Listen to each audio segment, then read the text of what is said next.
ಇನ್ನೂ ಒಂದು ಅಜ್ಜಿ ಕಾಲದ ರೆಸಿಪಿ ನಾನಿವತ್ತು ನಿಮಗೆಲ್ಲರಿಗೂ ಹೇಳ್ಕೊಡೋಕ್ಕೆ ಬಯಸ್ತೀನಿ. ಇಲ್ಲಿ ಪ್ಯಾನ್ ಇಟ್ಕೊಂಡು ಎಣ್ಣೆ, ಸಾಸಿವೆ, ಕಡಲೆಬೇಳೆನ ಹಾಕ್ಕೊಂಡು ಸ್ವಲ್ಪ ಕೆಮ್ಮಣ್ಣ ಬರೋವರೆಗೂ ಹುರ್ಕೊಳ್ಳೋಣ. ಇದಕ್ಕೆ ನಾನು ಬೆಂಡೆಕಾಯಿನ ನೀಟಾಗಿ ತೊಳ್ಕೊಂಡು ಸಣ್ಣ ಸಣ್ಣದಾಗಿ ಹೆಚ್ಚಿಟ್ಕೊಂಡಿದ್ದೀನಿ. ಒಂದಷ್ಟು ಕರಿಬೇವು ಮತ್ತು ನಾವು ಹೆಚ್ಕೊಂಡಿರೋಂಥ ಬೆಂಡೆಕಾಯಿ ಹೋಳನ್ನು ಈ ಎಣ್ಣೆಯಲ್ಲಿ ಹಾಕಿ ಚೆನ್ನಾಗಿ ಫ್ರೈ ಮಾಡಬೇಕು.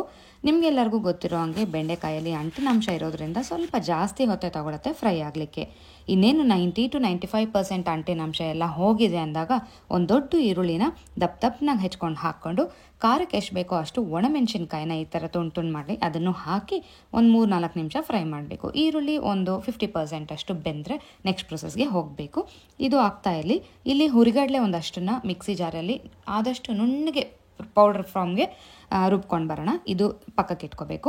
ಇಲ್ಲಿ ನಾನು ಹುಣಸೆ ಹಣ್ಣು 2 ನಿಂಬೆ ಅಷ್ಟು ಗಾತ್ರದಷ್ಟು ಮತ್ತು ಸ್ವಲ್ಪ ಬೆಲ್ಲ ಹಾಕಿ ನೀರಲ್ಲಿ ನೆನೆಸಿದ್ದೆ, ಅದನ್ನು ಕಿವುಚ್ಕೊಂಡಿದ್ದೆ.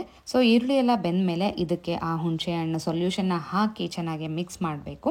ಈಗ ನಾನು ಇದಕ್ಕೆ ರುಚಿಗೆ ಉಪ್ಪು ಸಹ ಸೇರಿಸ್ಬಿಡ್ತಾ ಇದ್ದೀನಿ. ನೀರು ಹಾಕಿದ್ದೀರಾ, ಈ ಹುಳಿ ನೀರಲ್ಲಿ ಬೆಂಡೆಕಾಯಿ ಚೆನ್ನಾಗಿ ಬೇಯಬೇಕು. ಆಗ ಕಾಯಿ ಹೋಳುಗಳಿಗೆಲ್ಲ ಉಪ್ಪು, ಖಾರ, ಹುಳಿ ಎಲ್ಲನೂ ಚೆನ್ನಾಗಿ ಇಟ್ಕೊಳ್ಳುತ್ತೆ. ಇಲ್ಲೊಂದು 2 ಚಮಚದಷ್ಟು ಹಸಿಕಾಯಿ ತುರಿ ಹಾಕಿದ್ದೀನಿ. ಇದು ಆಪ್ಷನಲ್. ನನಗೆ ಹಸಿಕಾಯಿ ತುರಿ ಸಾರುಗಳಲ್ಲಿ ಈ ಥರ ಗೊಜ್ಜುಗಳಲ್ಲಿ ಹಾಕಿದ್ರೆ ಇಷ್ಟ ಆಗುತ್ತೆ, ಸೊ ಹಾಕಿದ್ದೀನಿ. ಈ ಥರ ಚೆನ್ನಾಗಿ ಕುದಿಬೇಕಾದ್ರೆ ನಾವು ಆವಾಗಲೇ ಕಡಲೆಪಪ್ಪು ಪುಡಿ ಮಾಡ್ಕೊಂಡಿದ್ವಲ್ಲ, ಅದಕ್ಕೆ ಸ್ವಲ್ಪ ನೀರು ಹಾಕಿ ಸ್ಲರಿ ಫಾರ್ಮ್ಗೆ ಪ್ರಿಪೇರ್ ಮಾಡ್ಕೊಂಡು ಇಟ್ಕೊಂಡಿದ್ದೆ, ಅದನ್ನು ಇದಕ್ಕೆ ಹಾಕ್ತಾ ಇದ್ದೀನಿ. ಯಾಕೆ ಈ ಥರ ಹಾಕೋದು ಅಂದರೆ ಈ ಗೊಜ್ಜುದು ಥಿಕ್ನೆಸ್ ಕೊಡೋಕ್ಕೆ. ಸೊ ಇದು ಆ ಪುಡಿ ಹಾಕಿದ ಮೇಲೆ ಇನ್ನೊಂದು ಸಲ ಕುದಿ ಬಂದರೆ ನಮಗೆ ಗೊಜ್ಜು ರೆಡಿ ಆಗುತ್ತೆ. ನೋಡಿ, ಈ ಥರ ಚೆನ್ನಾಗಿ ಕುದಿಬೇಕು. ಕುದ್ದವಾಗ ನಾವು ಡಿಶ್ ಔಟ್ ಮಾಡ್ಕೋಬೋದು.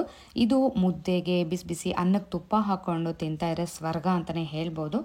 ಬೆಲ್ಲನೂ ನಿಮಗೆ ಆಪ್ಷನಲ್. ಹುಳಿನೇ ಇಷ್ಟ, ಸಿಹಿ ಅಂಶ ಇಷ್ಟ ಇಲ್ಲ ಅಂದರೆ ಬೆಲ್ಲನೂ ಕೂಡ ಸ್ಕಿಪ್ ಮಾಡ್ಕೋಬೋದು. ಈ ರೆಸಿಪಿನ ನೀವು ಡೆಫಿನೆಟಾಗಿ ಟ್ರೈ ಮಾಡ್ತೀರಾ ಅನ್ಕೊತೀನಿ. Thank you for watching.